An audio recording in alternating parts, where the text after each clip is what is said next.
السلام علیکم ورحمۃ الله وبرکاتہ. کم ماشوم چې ډېر زیاته جړا کوي د هغې دپاره یو اسانه وظیفه یو اسان عمل دی.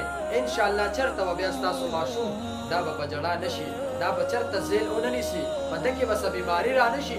دا عمل یې وکړه انشاءالله بلکل به ماشوم چې کوم دی ټیک ټاک وي، دی به د سره نه جاړي. او وګورئ ډېره په دې معاشره کې وګورئ د هر سړي په کور کې داسې یو ماشوم وي چې هغه ډېر زیات جاړي او ډېر زیل کوي، هر ټیم جاړي. یو ماشوم وي هغه چې یو ټیم جاړي څه خبره نه ده، خو حالت کې دا ماشوم هر ټیم جاړي او خاص کر د شپې چې کوم دی ډېر زیات جاړي او زیل کوي. او شته په دې ماشومانو کې ډېر زیات دغه شان خلک شته، ډېر ماشومان داسې شته، ډېر داسې کورونه شته چې ماشومان ډېر زیات جاړي. د هغې دپاره یو اسان او مجرب عمل دی.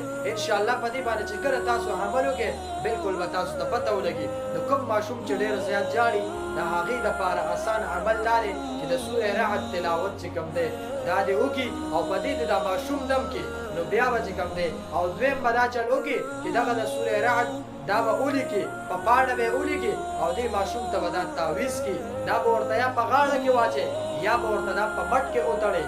نو دا به چې کوم دی د دې سره به دا ماشوم بلکل په جړا کېږي نه، دی به بلکل برابر وي، ښه مزېدار به وي، څوک به تنګوي نه په کور کې او جړاګانې به نه کوي، دته به بیماري نه لګي. داسې بله مین مسله دا ده نن سبا په ماشومانو کې جنات او شیطانان وغیره دا ډېر زیات وي. نو اکثریت ماشومان چې تاسو وګورئ هغې ډېر زیات بیماري یا جړا کوي، اکثر په دې باندې جنات وي. نو د جناتو نه به هم محفوظ وي ستاسو ماشومان. دا عمل لازمي وکړئ، ډېر بهترین عمل دی. انشاءالله بیا تاسو خپل ماشوم ته ګورئ چېرته به په دی به چېرته زیل ونه کړي، دی به چېرته جاړي نه او ده به چې کوم دی ده ته به جنات څه نه وایي، شیطانان به د ده نه لرې تښتي